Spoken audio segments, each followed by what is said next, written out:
Hola, buenas tardes, Emilio. Hola Kiko, un abrazo muy fuerte. Vamos a dar comienzo a otro encuentro mensual en la primera parte.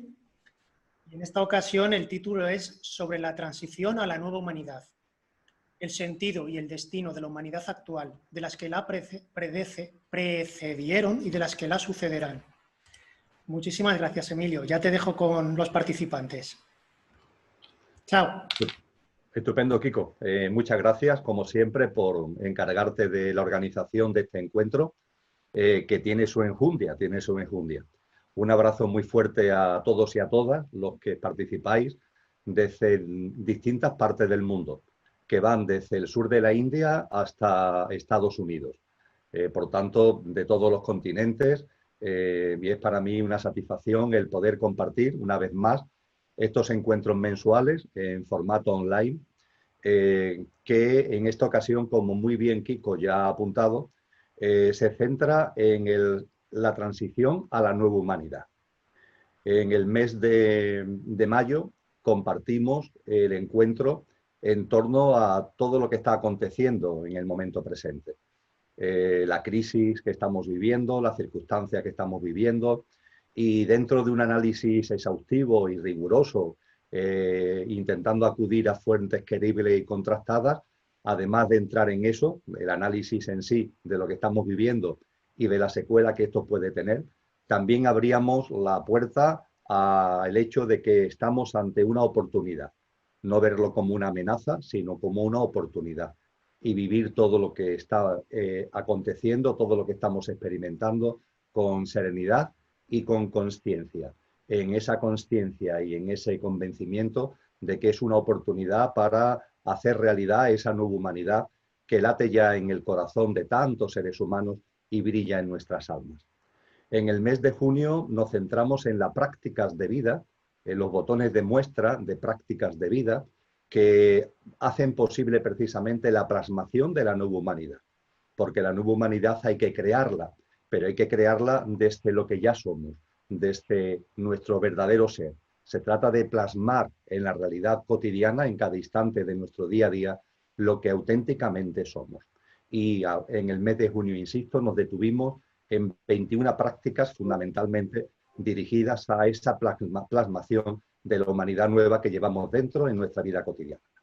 Y claro, hablando tanto de nueva humanidad, parecía lógico el profundizar, el ahondar en qué significa exactamente eso de la nueva humanidad.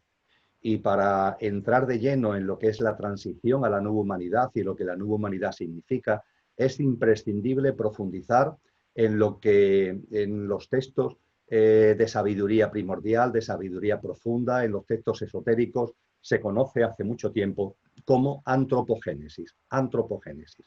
Y lo que vamos a hacer en el encuentro de hoy, con su continuación en preguntas-respuestas el próximo, el tercer jueves de julio, el día 16 de julio, lo que vamos a hacer es centrarnos en el entendimiento, en la comprensión, acudiendo a esas fuentes, acudiendo a esa sabiduría ancestral, acudiendo a sabios y sabias que nos han hablado de esas humanidades y de la sucesión de las mismas, acudiendo en definitiva a fuentes contrastables y serias.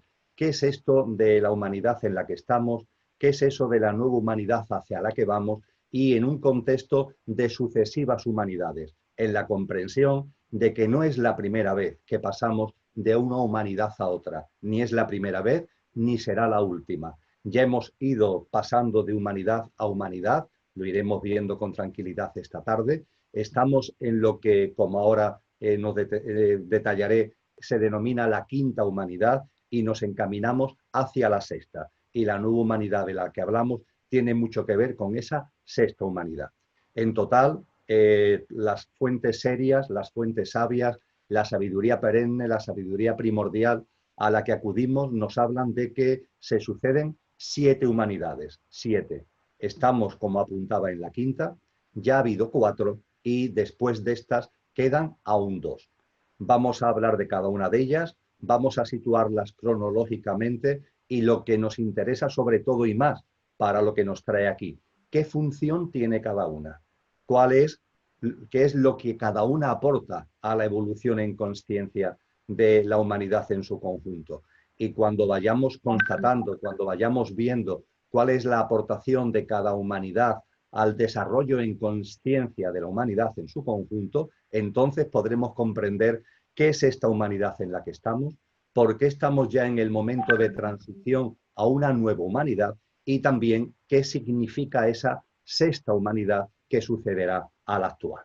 Todo esto es, por tanto, un tema francamente apasionante que ciertamente a muchas personas le pueden parecer incluso temas de ciencia ficción, pero que, como he repetido ya varias veces y lo vuelvo a hacer ahora, se puede dibujar todo lo que aquí vamos a compartir estudiando, analizando, profundizando, fuentes serias que vienen desde muy antiguo y también poniéndolo en contraste, en comparación con lo que nos va aportando la ciencia actual, fundamentalmente la geología, la antropología, sobre las eras, sobre los procesos que vive la Madre Tierra. Porque ciertamente esta sucesión de humanidades a las que vamos a hacer referencia tiene que ver también con los propios ciclos evolutivos de la Madre Tierra.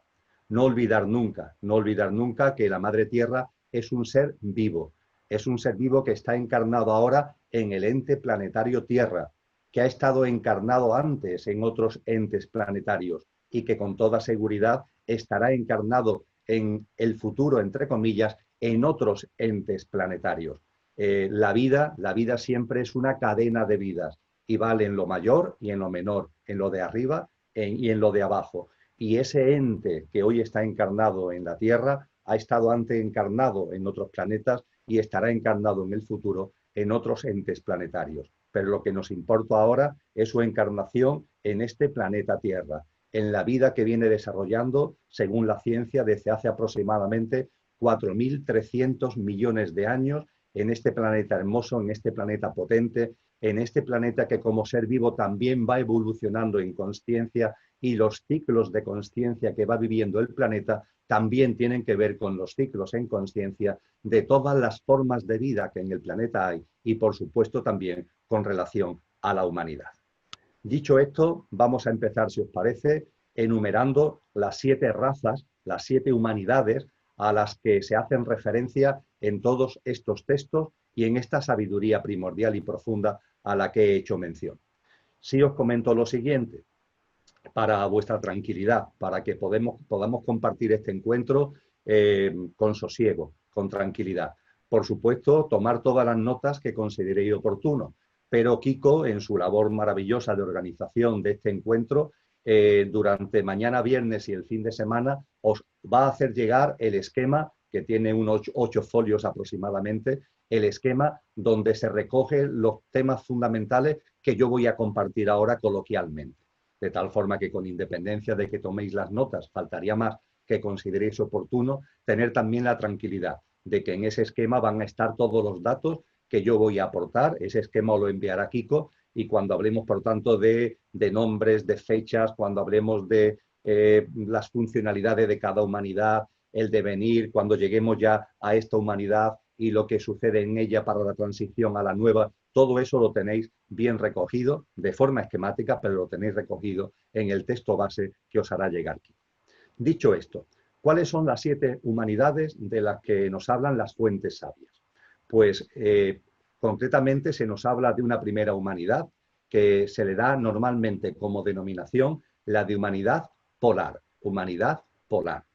También en estos textos a cada humanidad se le da el nombre de raza raíz. Es otra forma de denominarlo, humanidades o razas raíz. Y la evolución en consciencia de la humanidad pasa, por tanto, por esas 7 humanidades que voy ahora a mencionar, que voy a enunciar, o 7 razas raíces.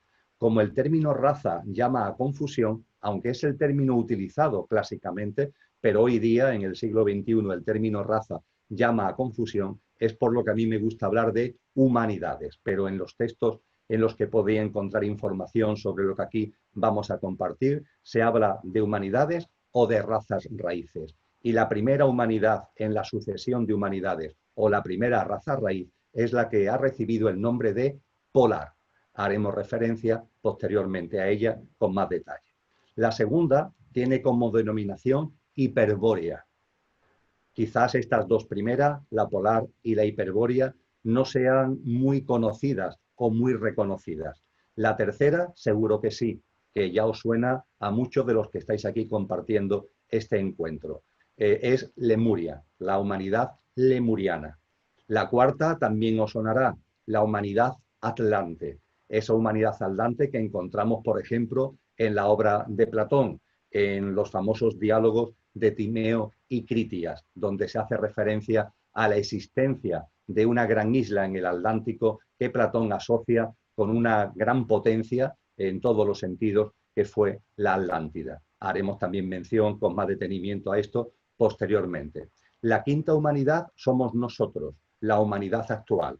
Y cuando digo nosotros, me tengo que autocorregir y pongo un énfasis.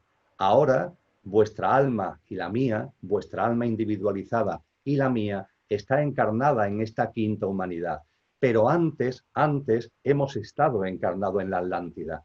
Y la inmensa mayoría de las almas individuales que están encarnadas en la humanidad presente no solo estuvieron encarnadas en Atlántido, sino que también estuvieron encarnadas en Lemuria. Y una buena parte también estuvieron encarnadas en la humanidad hiperbórea y en la primera, en la humanidad polar. Por tanto, cuando hablamos de nosotros como quinta humanidad, no olvidemos que estamos hablando del nosotros como apariencia, porque el nosotros como esencia, en lo que realmente somos, que no conoce la muerte, ya venimos en un recorrido de una cadena de vida, de reencarnaciones, que nos ha llevado a experimentar esas humanidades que han estado antes que la quinta en la que actualmente estamos. Expuestos coloquialmente, la quinta humanidad es esta, en la que actualmente estamos encarnados. Y se habla de otras dos humanidades que sucederán a la quinta. La sexta humanidad, que en los textos sagrados se le suele llamar búdica, ya entenderemos por qué. Lo búdico está ligado a lo que en terminología occidental tiene que ver con lo crístico, con el alma universal o Budi, y por fin la séptima humanidad y última con la que se cerraría el ciclo completo de evolución de las almas que estamos encarnadas ahora en la quinta humanidad, se cerraría el ciclo completo de evolución en la Madre Tierra. La séptima humanidad es la que se le llama átmica, átmica que tiene que ver con el espíritu, con la esencia divina, y esa quinta humanidad, como también desarrollaremos posteriormente, tiene que ver con vivir desde lo que auténtica y genuinamente somos, desde la esencia más pura, desde la chispa divina más pura que está en el ser y en la naturaleza de todos los seres humanos. Este es el esquema básico con el que arrancamos. Polar, hiperbórea, Lemuria, Atlántida, la humanidad actual. A esta humanidad actual se le ha dado el nombre desde antiguo de Aria. Lo que ocurre es que también que eso de la humanidad o la raza aria, después de lo que conllevó el nazismo, etcétera, se presta a confusión. Y por fin la sexta humanidad o búdica y la séptima humanidad o átmica o espiritual. Vamos a dar un primer paso en lo que estamos compartiendo, situándolo históricamente. Vamos a intentar hacer una ubicación histórica de cada una de estas humanidades. Yo creo que es algo que muchos de vosotros, lógicamente, pide. Bueno, vale, pues con la ciencia actual, con la geología actual, ¿dónde podemos ubicar a cada una de estas humanidades? Pues bien, lo primero, la humanidad como tal, lo que son los seres humanos en el sentido que los conocemos, no pudieron desarrollar su vida en el planeta hasta época bastante reciente. La Tierra, como os comentaba, tiene 4.300 millones de años, según se le calcula por la ciencia contemporánea. Pues bien, durante una gran parte de esos 4.300 millones de años, lo que es la vida humana no fue posible.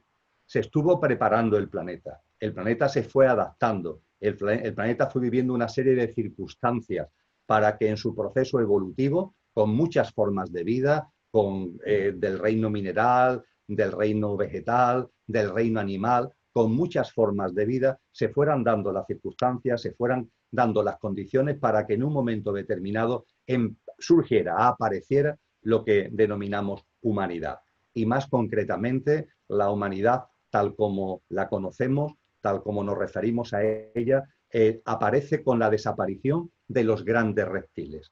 Fue solo cuando se produce ese acontecimiento cataclísmico al que también se acerca la ciencia actual, con el impacto de un gran asteroide en el planeta Tierra, posiblemente en la zona que hoy es el Golfo de México y la zona de Yucatán, con el impacto hace unos 60, 62 millones de años de ese gran asteroide. Eso rompe el ciclo de vida que iba en la Tierra, rompe fundamentalmente el dominio de los grandes reptiles que en ese momento imperaban en la Tierra, abre la posibilidad a que nuevas formas de vida, gracias a la desaparición de los reptiles, empiecen a desarrollarse, y este es el momento histórico en el que aparece sobre la faz de la Tierra la primera humanidad o la humanidad polar, que coincide, por tanto, como un evento que va después de o arranca con lo que en geología se llama el Eoceno.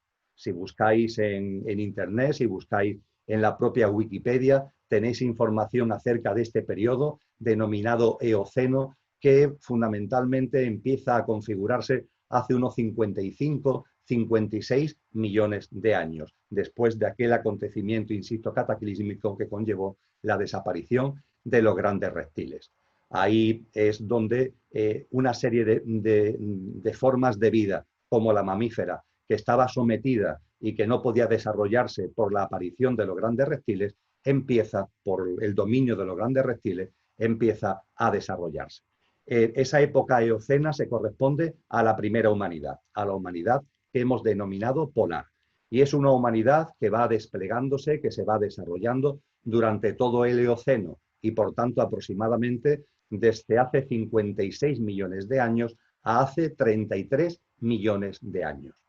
En ese momento, hace aproximadamente 33 millones de años, arranca una nueva época geológica que se conoce como el Oligoceno. Se caracteriza por una rápida evolución de la fauna y de los mamíferos. También dicen los libros de geología que es el momento en el que se acontece la congelación de la Antártida. Pues bien, en el Oligoceno, hace aproximadamente unos 33 millones de años, es cuando la humanidad polar desaparece y aparece la segunda humanidad, la humanidad hiperbórea. Una humanidad hiperbórea que se despliega hasta llegar al Mioceno. El Mioceno es un periodo histórico que comenzó hace 23 millones de años. En ese periodo histórico se hacen ya reconocibles perfectamente los mamíferos y las aves, tal como las conocemos actualmente, y también empiezan a aparecer las primeras formas de simios. Pues bien, esta época, que es el Mioceno, coincide con el surgimiento y el desarrollo de la tercera humanidad, de la humanidad lemuriana, de Lemuria, con todo lo que ello conlleva. La cuarta humanidad, o humanidad atlante, comienza con el denominado Pleistoceno, y esto acontece hace aproximadamente 5 millones de años, 5 millones y medio de años. El Plioceno y el Pleistoceno son las épocas de desarrollo de lo que conocemos como la Atlántida. Un arranque, insisto, hace unos 5 millones y medio de años, y una paulatina desaparición, haremos referencia a ello posteriormente, que finalmente, como desaparición del último vestigio atlante, es relativamente reciente. Hay distintas fuentes que ponen de manifiesto que el último vestigio atlante desaparece hace aproximadamente 10.000, 12.000, 15.000 años. Es la desaparición de una isla que todavía existía en la Atlántida, fue el último reducto de la civilización atlante, y con el hundimiento de esa isla, que es la que describe también Platón en los diálogos a los que antes me refería, es cuando la civilización atlante finaliza ya toda su presencia en la Tierra. Y antes de esa desaparición, en lo que es el Pleistoceno y el Holoceno, es cuando arranca la humanidad actual. La humanidad actual empieza a tener su primera presencia hace algo más de 1,5 millones de años. Todavía es una presencia muy tibia, a forma de semilla, puesto que la humanidad imperante es la humanidad atlante, y ha sido ya con la desaparición definitiva de la Atlántida cuando la quinta humanidad ya se ha hecho cargo, entre comillas, de la evolución en conciencia del planeta, y es la que actualmente lo protagoniza. Y en cuanto a la quinta humanidad, está ya en una fase de desarrollo significativo. Y para entender las fases de desarrollo significativo, tengo que introducir un nuevo dato, tengo que introducir un nuevo hecho. Y el nuevo hecho es que en los textos, en los libros, en los documentos donde se nos habla de todo esto, donde se nos habla de las 7 humanidades o razas raíces, también se nos indica que dentro de cada humanidad, dentro de cada raza raíz, son siempre perceptibles 7 subhumanidades, 7 subrazas. Es decir, que tanto en la polar como en la hiperbórea, como en la lemur, como en la atlante, como en la presente, son perceptibles 7 subfases, 7 subhumanidades o 7 subrazas. Ahora veremos la función de cada una. Y esto lo comento en estos momentos porque en la humanidad actual ya estamos en el momento de transición de la 5ª subhumanidad a la 6ª subhumanidad dentro, insisto, de la humanidad actual. Un poquito más adelante veremos la importancia que ello tiene. No obstante, recapitulamos para seguir avanzando.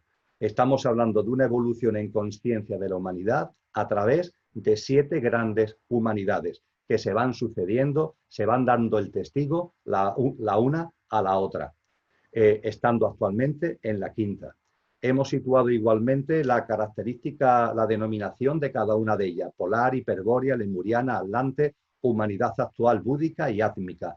Y las que ya se han hecho presentes en el planeta Tierra, la hemos situado todo el proceso evolutivo a partir de la desaparición de los dinosaurios, a partir de hace 60-61 millones de años, y hemos hablado del Eoceno con relación a la primera humanidad, arranque hace 56 millones de años. Con relación a la segunda humanidad o humanidad hiperbórea, el Oligoceno, hace 33 millones de años. Como punto de arranque de la tercera humanidad o lemuriana, el Mioceno, hace 23 millones de años. Como punto de arranque y desarrollo de la cuarta humanidad o atlante, el Plioceno y el Pleistoceno, desde hace aproximadamente 5 millones y medio de años, casi hasta hace 10.000, 15.000 que desapareció el último vestigio atlante. Y en lo que es con relación a la quinta humanidad, empieza a hacer una primera aparición en el Pleistoceno, hace aproximadamente 1 millón y medio de años, y ha sido ya en el denominado Holoceno, coincidiendo con la desaparición definitiva de la Atlántida, cuando se ha hecho presente en el contexto de la Madre Tierra. Y por fin señalar que, como hemos recordado hace un momento, que dentro de cada humanidad, dentro de cada raza, se pueden diferenciar 7 subhumanidades o 7 subrazas, y en la humanidad actual estamos en el momento de transición de la quinta subhumanidad a la sexta subhumanidad. Este es el esquema general que nos va a permitir entrar en lo que realmente nos interesa, con lo que motiva este encuentro, la transición a la nueva humanidad. En este esquema general vamos a poder analizar seguidamente el papel de cada humanidad. ¿Qué ha hecho cada humanidad? ¿Qué ha aportado a la evolución en consciencia de la humanidad cada una de ellas? ¿Qué aportará también las que vendrán? Y en ese contexto, ¿cuál es el papel de la humanidad en la que actualmente estamos encarnados? Y para entrar en ello, solamente me queda una última consideración. Fijaros que estamos hablando de nacimiento, desarrollo y desaparición de humanidades. Aparece la polar, se desarrolla y desaparece, y es sustituida por la hiperbórea, y la hiperbórea por la lemur, y la lemur por la atlante, y la atlante por la actual. Para entender esto y entender que la vida es un continuo, os pido que recordéis que como es arriba, es abajo. Y en ese sentido, os pido que tengáis presente el cómo vosotros mismos, como yo mismo, en lo que realmente somos, no en la apariencia, sino en la esencia, y fundamentalmente desde el punto de vista de la evolución en autoconsciencia de nuestras almas, ¿cómo evolucionamos? Pues evolucionamos encarnando y desencarnando, encarnando y desencarnando. Vosotros y yo, nuestra dimensión álmica en su evolución en autoconsciencia va viviendo en distintos cuerpos, va viviendo distintas vidas, va desplegando una cadena de vida. Y en cada nueva vida nacemos, crecemos, nos desarrollamos y hay un momento determinado que morimos. Pero esa muerte no es real, puesto que esa muerte es ni más ni menos que la puerta que se abre para volver al plano de luz y en un momento determinado volver a encarnar. Por tanto, la evolución en autoconsciencia álmica, la vuestra y la mía, es una cadena de vida o una cadena de reencarnaciones. Pues bien, aplicar esto, ahora yendo a lo mayor, aplicar esto a la evolución en consciencia de la humanidad, cuando hablamos de distintas humanidades, cuando hablamos de distintas razas raíces que aparecen y desaparecen, debéis entenderlo así, que efectivamente una humanidad muere, pero una humanidad muere y es a su vez semilla de lo que va a venir después. De hecho, como veremos, dentro de cada humanidad se pone ya la semilla de lo que será la siguiente. De la misma forma que os hayáis dado cuenta o no os hayáis dado cuenta, en esta vida que estáis desarrollando, estáis poniendo ya la semilla de lo que será vuestra siguiente encarnación, porque vuestra siguiente encarnación tendrá una serie de parámetros en función de lo que habéis venido sembrando y cosechando vida tras vida, y muy en particular en función de lo que sembréis en esta vida y recojáis como cosecha cuando desencarnéis, y en el plano de luz lo sembrado lo recojáis como cosecha. Esa cosecha os dará un mayor o menor avance en autoconsciencia en función de lo sembrado y de lo cosechado, y volvemos a encarnar, con lo cual la nueva encarnación en buena medida la estamos forjando ya con la siembra que estamos haciendo en este momento. Esto también ha sucedido en el proceso evolutivo de las humanidades, y cuando hablamos de desaparición de las humanidades, para que aparezcan nuevas humanidades, no tenemos que extrañarnos, ni tenemos que rasgarnos las vestiduras, ni tenemos que de alguna forma contrariarnos porque acontecimientos cataclísmicos son los que marcan la desaparición de una humanidad para que aparezcan otras. En gran medida, cuando nuestro cuerpo físico fallece para terminar una encarnación, también es un acontecimiento cataclísmico, sea por enfermedad, sea por accidente, también es un acontecimiento biológicamente cataclísmico, pero no pasa nada porque esa muerte física no es ni más ni menos que una oportunidad, la puerta que se abre para que desencarnemos y volvamos a encarnar. En cada humanidad ha sucedido exactamente eso, el nacimiento, el desarrollo y su desaparición con algún tipo de acontecimiento cataclísmico que tiene que ver, recordar lo que decíamos al principio, con la evolución en consciencia de la propia Madre Tierra, con los ciclos de la propia Madre Tierra. Y dicho todo esto, ahora que llevamos media hora aproximadamente de presentación, de introducción y de planteamientos, ya hemos puesto sobre la mesa las herramientas fundamentales para dar el siguiente paso. ¿El siguiente paso cuál es? Pues, ¿qué pinta cada humanidad? ¿Qué función tiene cada humanidad? Cuando se suceden, ¿qué es lo que cada una aporta a la otra? Cuando hablamos de que cada una de ellas contribuyen al proceso evolutivo en consciencia de la humanidad, ¿de qué estamos hablando en concreto? Para entender esto, es imprescindible que durante unos minutos, no muchos, pero sí durante unos minutos, nos detengamos en la denominada constitución septenaria del ser humano. Porque entendiendo, comprendiendo, asimilando e integrando la constitución septenaria del ser humano, entenderemos perfectamente el papel de cada humanidad, el papel de cada subhumanidad dentro de cada humanidad, y entenderemos el papel de la humanidad actual, en la que estamos actualmente encarnados, el momento concreto y el punto evolutivo exacto en el que ahora estamos, y la puerta que se abre para la configuración en estos momentos de transición hacia la nueva humanidad. Pero para ello, repito, hay que acercarse a esa otra gran tradición de sabiduría que es la constitución septenaria del ser humano. Y un poquito después veréis qué interrelación hay entre la evolución de las humanidades y esa constitución septenaria del ser humano. Nos vamos a centrar ahora, por tanto, un rato, no va a ser mucho tiempo, pero sí vamos a hacer una presentación básica de la constitución septenaria del ser humano.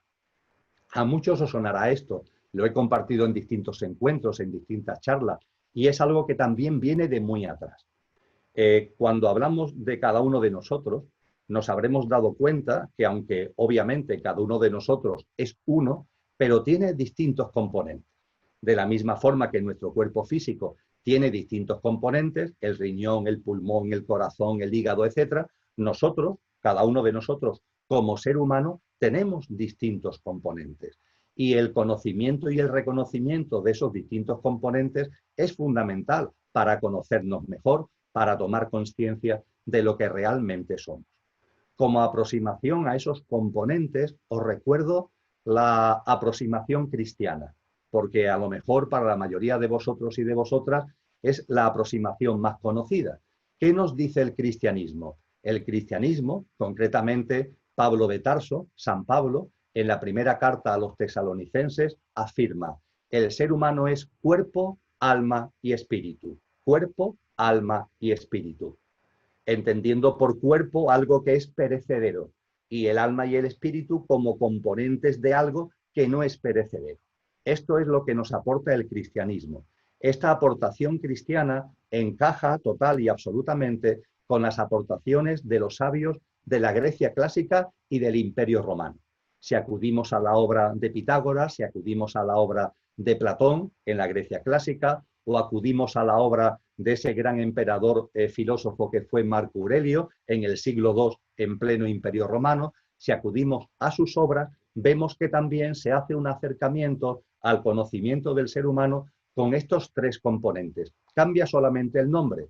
En la terminología pitagórica, en la terminología platónica o en la terminología de Marco Aurelio se nos habla de cuerpo, psique y neuma, siendo el cuerpo del que habla San Pablo, siendo la psique el alma de la que habla San Pablo y siendo neuma el espíritu del que habla San Pablo. Por tanto, en toda esa época histórica, desde el siglo VI, el siglo V antes de Cristo, hasta el siglo I, siglo II después de Cristo, hay esta aproximación a la constitución del ser humano que es de tres componentes. Uno, perecedero, efímero, el cuerpo, y dos, que no mueren con el fallecimiento físico, alma y espíritu.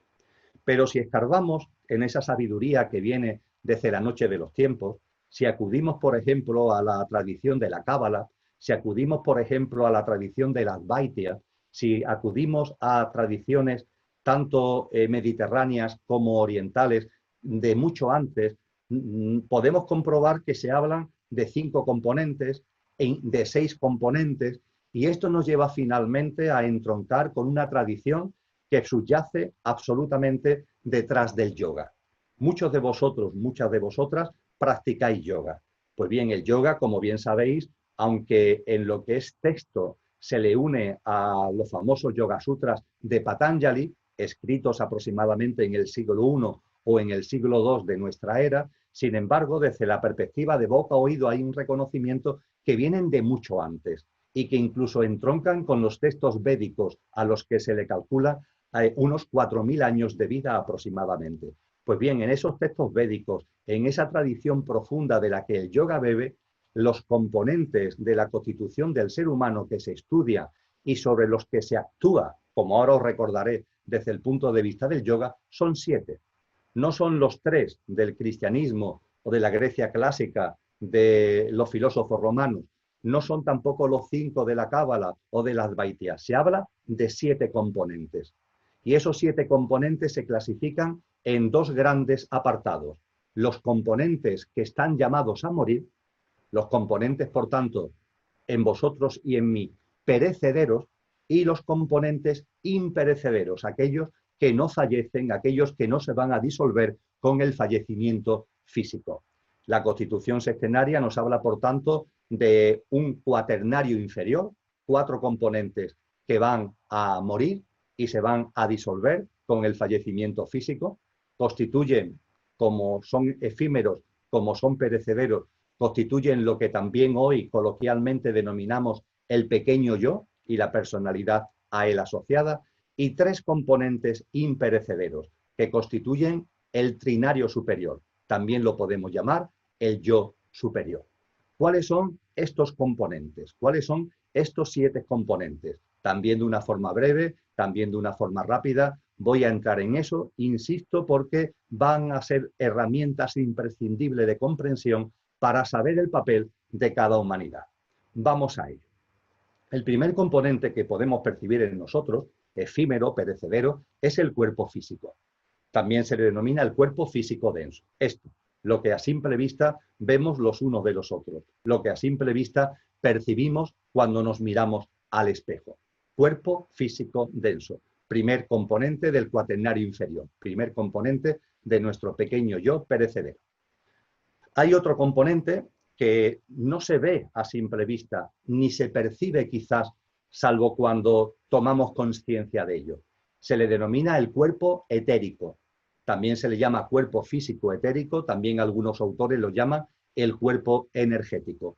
¿Qué es esto del cuerpo etérico? Pues el cuerpo etérico es una base energética que subyace al cuerpo físico denso. Por ejemplo, cuando se practica el toque terapéutico, llamado actualmente Reiki, cuando se hace la práctica del Reiki, seguro que también bastante de vosotros y de vosotras lo practicáis, aunque utilicemos las manos, aunque utilicemos el cuerpo físico para practicar el Reiki, somos conscientes que ahí lo que se mueve es energía. Ahí lo que se mueve, aunque movamos lo físico, ahí se están moviendo energías, tanto para que el que ejerce el Reiki como para el que lo recibe. Ahí hay un movimiento de energía. Ese movimiento energético está ahí, tiene sus repercusiones en el físico, pero incide en algo subyacente que no se ve a simple vista, que es esa dimensión etérica o energética de los seres humanos. Cuando se hace acupuntura, la acupuntura se sitúan alfileres sobre la epidermis, pero no en cualquier sitio de la epidermis, ¿verdad? Se localizan en sitios muy precisos, que son enclaves energéticos, con lo que al realizar la acupuntura realmente estamos actuando sobre el componente etérico del ser humano, lo que tiene después una repercusión en el físico, pero estamos actuando en el componente etérico energético del ser humano. Todo el mundo de los chakras, todo el mundo de los nadis, como también se le llama en yoga, tiene que ver con ese mundo energético tan espectacular que subyace en el ser humano. El ejemplo que me gusta poner para entender la diferencia entre el cuerpo físico denso, y el cuerpo etérico o cuerpo físico etérico energético, la diferencia se puede entender muy fácilmente de la siguiente manera. Si compramos un puzzle, si compramos un rompecabezas, hay algunos modelos de rompecabezas que cuando abrimos la caja lo primero que nos encontramos es un tapete. El tapete con el dibujo del puzzle, del rompecabezas que vamos a montar. Un barco, un paisaje, una cara, un animal. Y ese tapete dibuja el objeto del puzzle.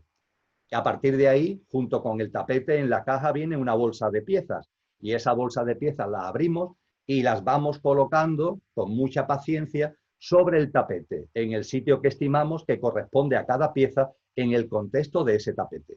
Por fin, cuando hemos concluido ya el rompecabezas, ¿qué nos encontramos? Nos encontramos con las piezas, pero debajo de las piezas está el tapete que ha sido imprescindible para que las piezas se colocaran a cada una donde corresponde y ha sido imprescindible para que podamos colocar y realizar finalmente el rompecabezas. Es así como podemos entender la funcionalidad del etérico y del físico denso. El cuerpo etérico está ahí, está presente en vosotros, está presente en mí y es un doble corpóreo sobre el que se asienta, sobre el que se pone, sobre el que se sitúa el cuerpo físico denso. La mayoría de los seres humanos no lo ven a simple vista, algunos sí, pero ahí está. Pero desde luego, aunque no lo veamos a simple vista, a través de prácticas como la que he comentado del Reiki, de la acupuntura y otras muchas, podemos llegar a la consciencia cierta de que ese cuerpo está ahí. Por fin, dentro del cuaternario inferior, junto con el cuerpo físico y el cuerpo etérico, hay un tercer ámbito que necesita pocas explicaciones porque lo conocemos, yo diría que sobradamente. Ese ámbito es el mundo emocional, nuestro mundo emocional. Ahí está. Un mundo emocional que tiene autonomía propia, que tiene alteraciones, que tiene disfunciones, que tiene turbulencias por las miles de circunstancias de la vida. Y junto con el físico, el etérico y el emocional, el ámbito mental. El ámbito mental. El mundo de la mente. Eso sí, como nota importante, cuando hablamos del plano mental en el ser humano, desde siempre se nos ha enseñado, y la psicología actual, muchos psicólogos actuales lo reconocen, que en el plano mental del ser humano se pueden diferenciar dos niveles. Hay un nivel de nuestro plano mental que los antiguos denominaban el nivel mental inferior y al que hoy también se le denomina la mente concreta. Y el nivel mental inferior o mente concreta es ese nivel de nuestra mente que se ocupa de lo cotidiano. Es el nivel de la mente que estamos usando en el día a día para contactar con Kiko, para meter en vuestra agenda el día y la hora de este encuentro, para organizarlo, los correos electrónicos, el envío de los enlaces. Se ha utilizado la mente concreta, La mente concreta la utilizamos normalmente en nuestro devenir diario, al levantarnos, al acostarnos, cuando nos movemos durante el día. El lenguaje tiene su base también en la mente concreta, todo lo que es planificación, programación, organización, también tiene que ver con la mente concreta. Es un nivel mental que de forma espontánea, de forma natural, estamos utilizando permanentemente. Pero ojo, junto con el nivel inferior o mente concreta, en el plano mental del ser humano hay otro nivel. Es el nivel superior. Es como si el plano mental del ser humano fuera una especie de casa de dos plantas. La planta de abajo es la mente concreta o mente inferior con las funcionalidades que acabo de compartir, y la planta de arriba es la denominada mente abstracta o mente superior, nivel mental superior, como lo llamaban los antiguos. ¿Y cuál es la funcionalidad de la mente abstracta?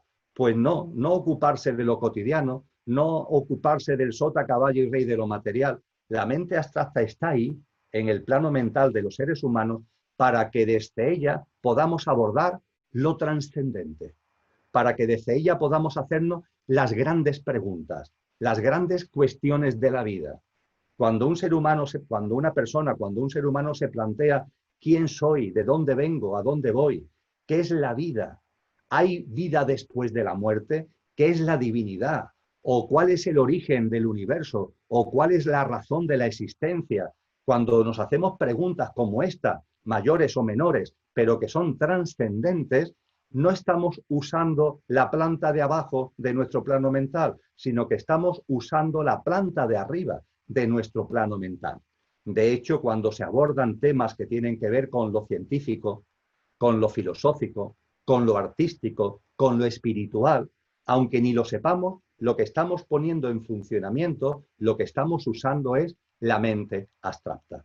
Todo lo que la humanidad ha sido capaz de avanzar científicamente, filosóficamente, artísticamente, espiritualmente, es por los movimientos de la mente abstracta.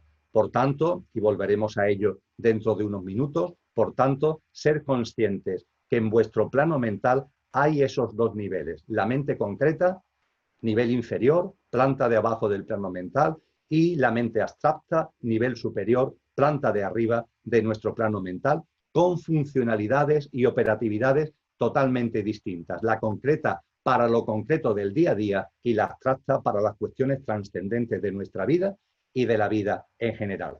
Pues bien, en la constitución sextenaria del ser humano, cuando se plantea el plano mental, se tiene relación, se está haciendo mención a la mente concreta. Es decir, que el cuaternario inferior de la constitución sextenaria del ser humano es el cuerpo físico, el cuerpo etérico, el ámbito emocional y el ámbito mental de la mente concreta. Estos son los cuatro componentes fundamentales del cuaternario inferior. Y están en vosotros y están en mí. Y todos ellos están llamados a morir. El cuerpo físico cuando se produce el fallecimiento físico, y una vez que el fallecimiento físico se ha producido, lo etérico, lo emocional y lo mental están llamados a irse disolviendo. Y junto con el cuaternario inferior o perecedero, junto con el pequeño yo efímero, está, como antes decíamos, en la constitución sextenaria, nuestro yo superior, el trinario superior. Y el trinario superior, ¿qué es lo que lo conforma? El trinario superior lo que lo conforma es espíritu, alma universal y cuerpo causal o alma individualizada. Lo repito y ahora brevemente me referiré a cada uno de ellos, insistiendo que estoy compartiendo esto porque es imprescindible para entender el papel de cada humanidad, como veremos dentro de un rato. Trinario superior, Atma o espíritu, Buddhi o alma universal y cuerpo causal o alma individual. ¿Qué significan cada una de estas cosas? Mirad, el espíritu es lo que realmente somos, es la esencia divina. Decía San Juan de la Cruz, en un estado de éxtasis que vivió, tiene la generosidad de compartir con nosotros lo que ve. Y ve, nos dice, aquello que no tiene origen. Y cómo eso que no tiene origen es origen de todo lo que tiene origen. Parece un trabalenguas, pero es de una enorme profundidad. Hay algo que no tiene origen. Los filósofos griegos lo llamaron la causa primera, algo que no tiene origen. Y es origen de todo lo originado, es origen de todo lo que tiene origen. Pues bien, eso que no tiene origen, con el nombre que cada uno le quiera dar, causa primera, Dios, lo absoluto, con la denominación que cada uno le quiera dar, no tiene origen, pero de ello se origina todo lo que tiene origen, toda la creación, todo el universo, toda la vida. Y claro, si todo lo originado se origina desde lo que no tiene origen, esto que no tiene origen tiene que estar subyacente, tiene que estar inmanente en todo lo originado. Pues bien, esa presencia, esa esencia, esa chispa, como queráis denominarlo, de lo que no tiene origen, en todo de lo que desde él se ha originado, es lo que los orientales llaman Atma y lo que en el mundo occidental denominamos espíritu. En el cristianismo, esotéricamente, en el cristianismo original, es el Espíritu Santo, una denominación preciosa que es ni más ni menos la definición exacta de el espíritu que es uno y está en cada uno. El espíritu que siendo uno está en cada uno, porque es evidente que esa presencia, esa esencia divina tiene que ser una, no se puede partir en trozos, pero siendo una, está en cada uno. De la misma forma que el aire que respiramos es uno, pero al inspirar se encuentra en cada uno. El espíritu, por tanto, es nuestra auténtica naturaleza, nuestra auténtica esencia, la divinidad más pura, que está en cada uno, que está en todos y en todo, pero está también en cada uno. Y al estar en cada uno, está en cada ser humano. Esa es la dimensión espíritu atma del trinario superior a la que vengo haciendo mención. El segundo componente del trinario superior, el alma, también llamada Buddhi, también llamada alma universal. ¿Qué es eso del alma? Cuando el espíritu está en esta realidad en la que vivimos, aquí también hay materia. Espíritu y materia son muy diferentes, pero conviven en la realidad, conviven en la creación. Y como consecuencia de esa convivencia, el espíritu tiene una tendencia natural a envolverse en la materia, a conocer la materia, a experimentar la materia. Como consecuencia de la convivencia con el espíritu, la materia evoluciona. La evolución de la materia, de las formas de vida, de los reinos de la naturaleza, etcétera, no es casual, no es azarosa, no es fruto del azar, como nos decía la ciencia. No, es inteligente, es guiada por la convivencia con el espíritu. Y el espíritu, a su vez, se envuelve en la materia para experimentarla, para conocerla, de la misma forma que los seres humanos nos metemos en el mar de una forma natural. Hay una especie de vocación natural a conocer el mar, ¿verdad? Y la mayoría de los seres humanos, la práctica totalidad, nos hemos metido en el mar, aunque biológicamente somos mamíferos y el mar no está hecho para nosotros, pero hay algo ahí que nos inclina a meternos en el mar. Y muchas personas no se han conformado con quedarse ahí chapoteando con las olas, sino que han buceado y se han metido a 20, 40, 50 metros. Y hemos creado incluso instrumentos tecnológicos, los submarinos, los batiscafos, para poder llegar a cientos de metros de profundidad. Pues bien, de la misma manera, de forma natural, el espíritu se envuelve en la materia, el espíritu se envuelve en la materia. Y en su envolvimiento en la materia necesita una herramienta, necesita un vehículo, necesita un instrumento. Ese instrumento es el alma. Por decirlo de una forma muy coloquial, el alma es el batiscafo que utiliza el espíritu para adentrarse en los mundos inferiores de la materia. Ese es el alma universal o Buddhi.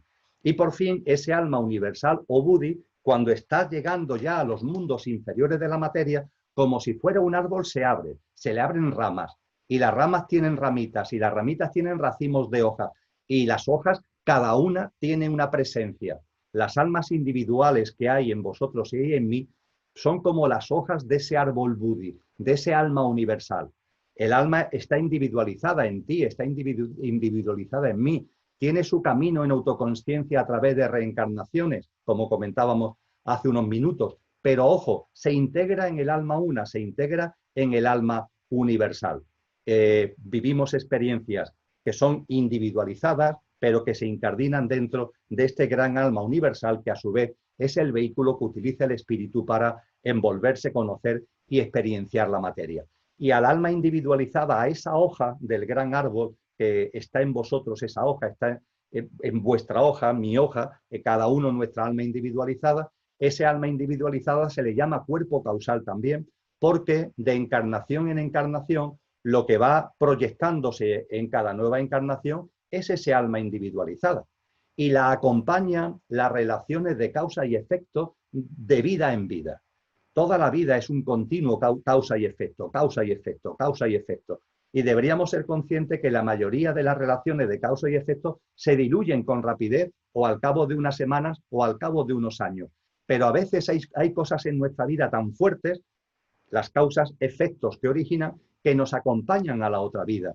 Y el alma, cuando se proyecta, esas relaciones de causa y efecto lo acompañan en su proyección. Es por eso por lo que al alma individualizada en la constitución sextenaria también se le llama cuerpo causal.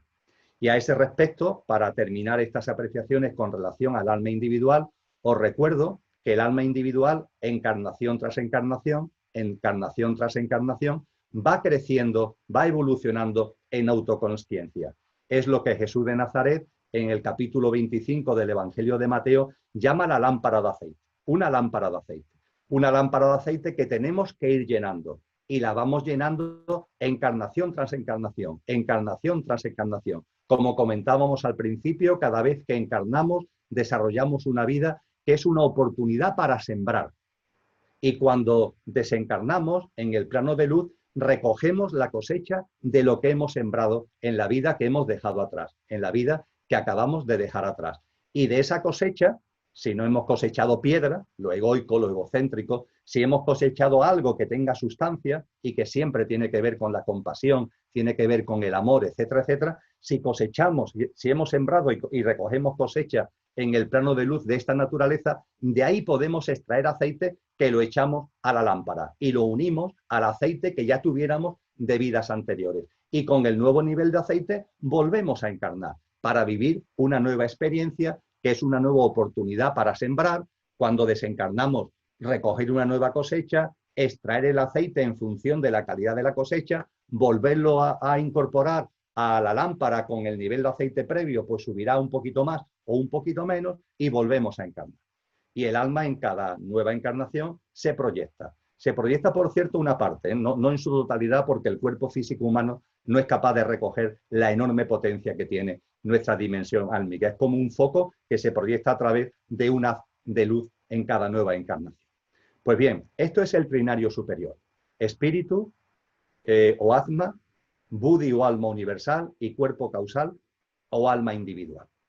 Y lo único que nos queda ya para poder volver a lo que aquí nos trae, pero insisto, es imprescindible este repaso de la Constitución sextenaria para poder entrar en materia de las humanidades.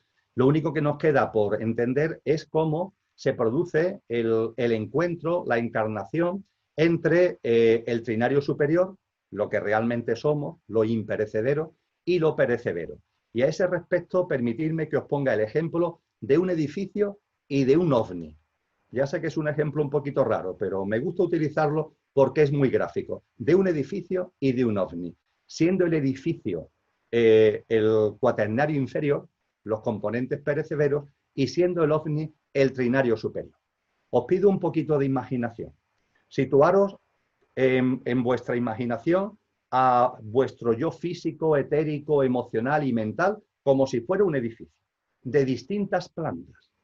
Pues bien, viendo a nuestro cuaternario inferior como un edificio de distintas plantas, las plantas de abajo, ¿cuáles serían? Bueno, pues la más densa, que es el físico. Estaría el físico, el etérico, el emocional, y la planta de más alta del edificio sería el plano mental, ¿verdad? Que es en la evolución de la vida, es la fase más desarrollada, el plano mental. De tal forma que la parte más alta del edificio es el plano mental.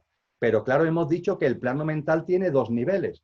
El nivel inferior, mente concreta, y el nivel superior, mente abstracta. Pues llevando esto al edificio que os pido que tengáis en vuestra imaginación, podríamos decir que la planta de arriba del edificio es la mente concreta y la azotea es la mente abstracta. De esa forma tendríamos dibujado el edificio.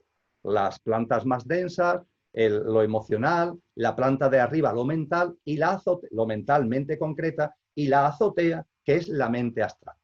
¿Vale? Pues bien, ahora nos vamos al ovni.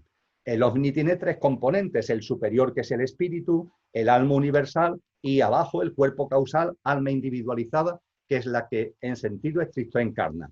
Pues bien, el ovni aterriza sobre el edificio.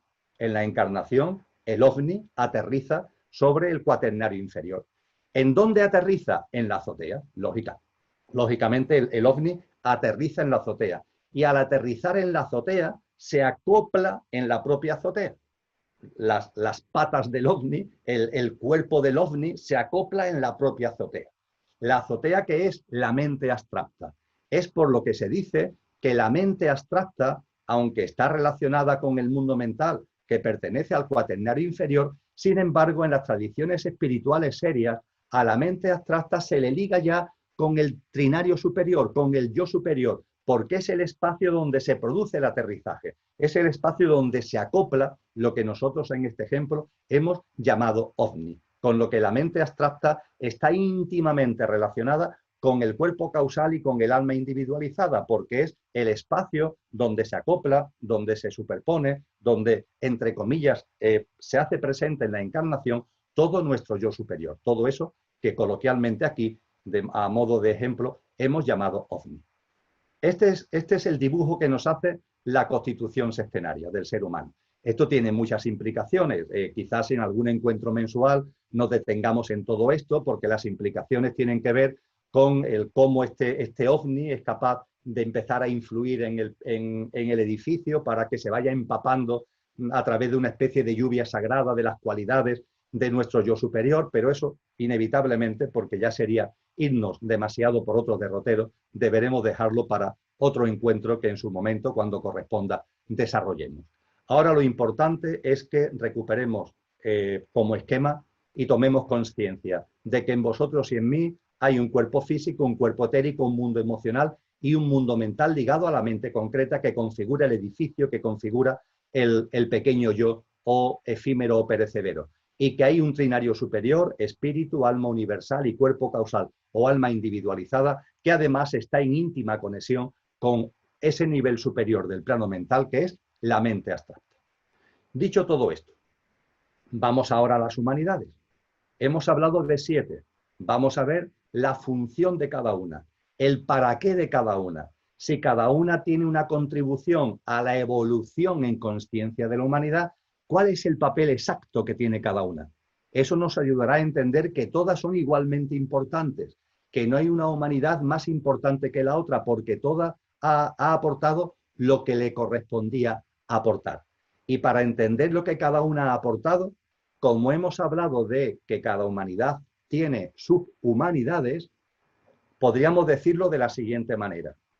Cada humanidad, en primer lugar, tiene como misión el darle forma, el configurar uno de los componentes de la constitución sextenaria del ser humano.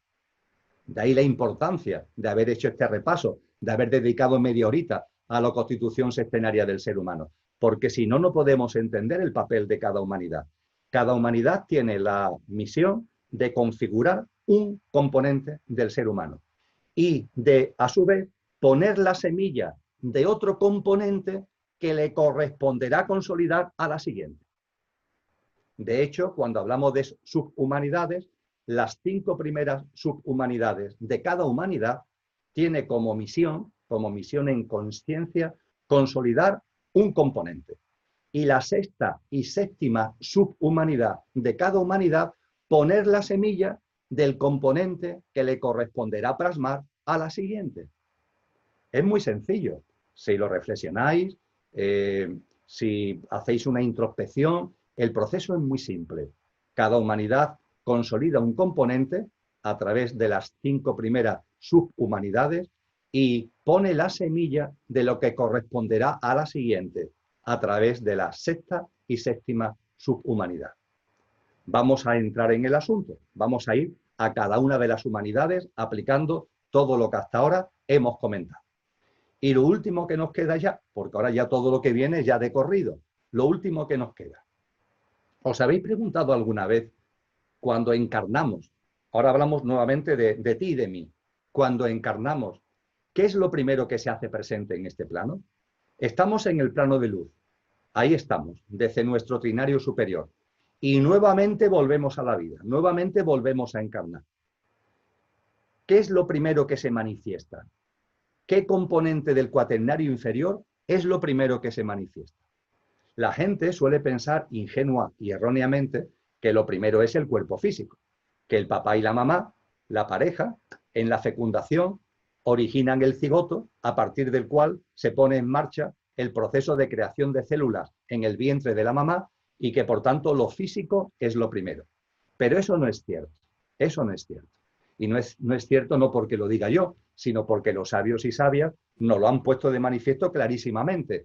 Aparte de que cuando recapacitamos es de sentido común el darnos cuenta que lo primero que se configura no es el físico, sino que es el etérico. Lo primero que se configura es el etérico, porque el etérico, como antes decíamos, es el tapete donde se ponen las piezas del puzzle, con lo que ya tiene que estar el tapete antes para que se pongan las piezas del puzzle. Y efectivamente el etérico es lo primero que se hace presente.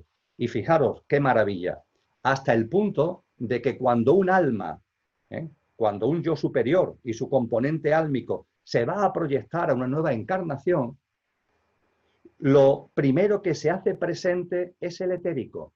Y lo primero que se hace presente, que es el etérico, se hace presente en este plano físico y material en el que estamos antes de que se produzca la fecundación.